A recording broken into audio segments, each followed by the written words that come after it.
Right now I'm working on with your people. You send here like 25 camera about that documentary.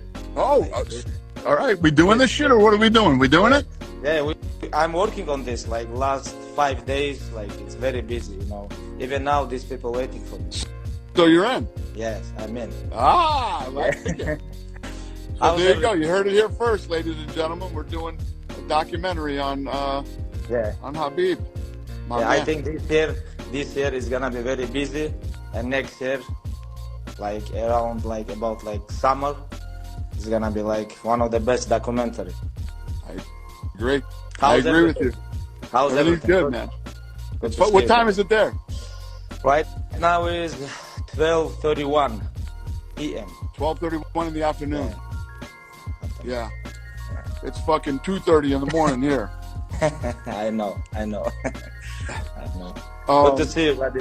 Good to see you. Good to see you too, bud. Good to see you. Have a great day. Thank you, brother. Thank you. Good to say hello to your family. All right, buddy. You too. And I just want to say, all fans, what's up, guys? How are you? Salam alaikum. Hi.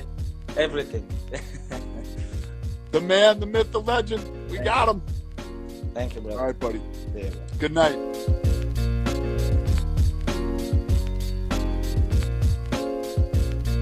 Yeah, mixed martial arts is the easiest sport to become a champion in, because when you fight boxing, it's boxing. Every person you fight in boxing is going to be good at boxing. Everybody you fight in kickboxing is going to be good at kickboxing. When you do mixed martial arts, you're going to have people who have significant big holes in them, right? You have a guy like Alex Pereira, he's 6-1, now he's 7-1. He's became a world champion in mixed martial arts, right? So for that person, they're both good at striking. But once somebody comes into mixed martial arts, they can have a huge hole in mixed martial arts and become a world champion, right? Like, they can have no wrestling experience and still become a world champion. You look at Brock Lesnar, he became a world champion in mixed martial arts and he had no stand-up experience whatsoever. So that's why I say mixed martial arts is the easiest sport to become a world champion, because you can have deficiencies and still become a world champion.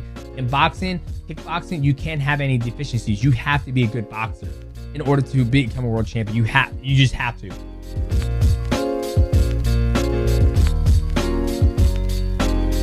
What's crazy, of course, everybody knows what happened at UFC 291. If you don't know, then you must be living under a rock. That fight didn't end up happening, which I'm super disappointed because I was looking forward to that fight. That would have been amazing. What people don't know is the UFC contacts me. This is literally the weekend of UFC 291. But UFC comes to me and was like, hey, how about you fight JDM in Australia, which was at the time like 5 weeks later. And I was like, no, too soon. You know, I've been training since April, so my training camp has been wearing me down. Want to heal up from that. So I told them no. And they were like, okay, well, how about fighting the following weekend in Vegas? I was like, man, still too soon. Again, my body's broken down. I want to be able to heal back up. But not only that, JDM's a tough dude. Like, I want to get a full-on proper training camp if I'm going to face a guy like JDM. I told the UFC, look, I'll fight the JDMs. I will fight the Ian Garys. Just give me a full training camp. And then a few days later, lo and behold, Kamaru Usman calls me out. I've done everything there is to do. You know, the only guys that to be honest, that would even make sense right now, Wonder Boy.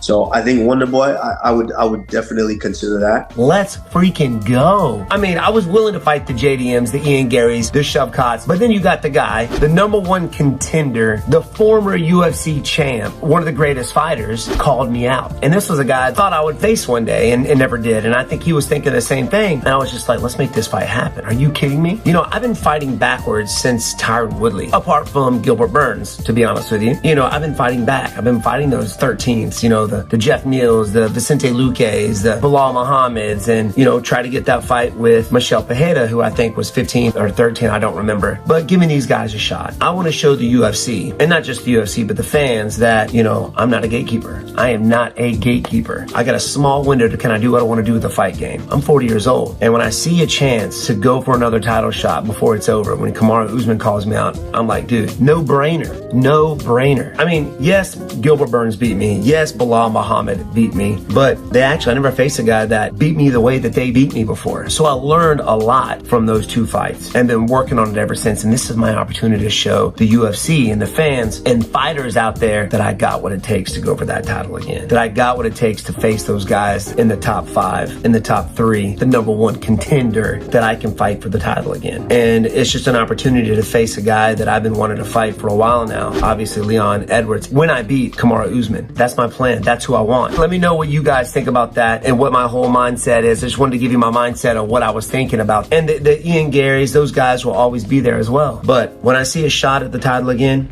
and one last run for it, I gotta take it.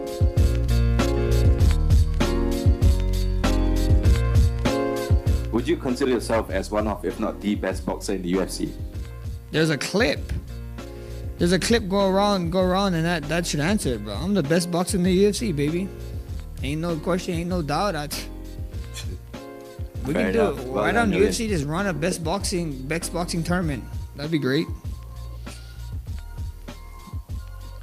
You never knocked out. Is there any secret you have? Huh? You never knocked out. Do you have any secret for that? Yeah, actually, one of my cousins, happy birthday to him. He's over here, Jake. He's up here with me right now. The secret is fish and poi. That's what he told me. So, fish and poi. Eat fish and poi. You never get knocked out. Good fish and poi though. If you eat something bad, then you're getting knocked out. But I got secret fish and poi. What you want to be remembered at the end of your career?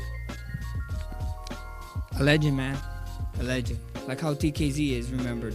You know, a guy who transcended the sport, who changed the sport, and who makes histories, you know? A guy that people are chasing even when I'm long away from this sport. Setting records and goals and whatever. I just want to be the hope. I want to be the hope for the next generation.